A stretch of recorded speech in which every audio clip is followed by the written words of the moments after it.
মিষ্টি আলু দিয়ে অনেক মজাদার একটা চিপস তৈরি করে ফেললাম প্রথমবারের মতো, যেটা খেয়ে আমি নিজেও অবাক যে এত মজার ছিল এই চিপসটা।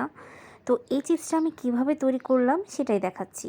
তো এখানে কিন্তু আমি এই যে সাদা মিষ্টি আলুটাই কিন্তু নিয়েছি, অনেক সময় কিন্তু লালটাই হয়, কিন্তু আমি সাদাটা পেয়েছিলাম তাই এটাই নিলাম।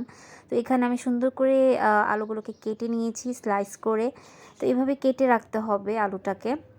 তো দেখতে তো পারছেন যে আমি একদম চিকন করে কিন্তু কেটে নিয়েছি। আর এই পর্যায়ে হচ্ছে আমি এখানে মিষ্টি আলুগুলোকে লবণ দিয়ে পানি দিয়ে ভালো করে ধুয়ে নিয়েছিলাম। আর বাহিরে প্রচণ্ড পরিমাণে এত বৃষ্টি হচ্ছিল যে কারেন্ট ছিল না প্রায় 3 থেকে 4 ঘন্টা। তাই আমি আসলে লাইটের মধ্যে রান্নাটা করে দেখাতে পারছি না।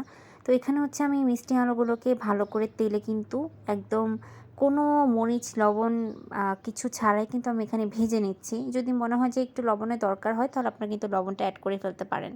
তো এখানে হচ্ছে আমি মিষ্টি আলুগুলোকে একদম ভালো করে নরমাল যে তেল আছে সেই তেল দিয়ে কিন্তু ভেজে নিচ্ছি। এখানে কিন্তু আমি কোনো রকমের কিছু অ্যাড করিনি। শুধু এই স্বাদি ম্যাজিক যে মশলাটা দেখতে পাচ্ছেন টেস্টটা ভালো আসার জন্য এটা দিয়েই কিন্তু আমি তৈরি করে ফেললাম। তো খুবই অল্প উপকরণ দিয়ে কিন্তু খুব ভালো করে এই রেসিপিটা আপনারা চাইলে কিন্তু ট্রাই করে দেখতে পারেন।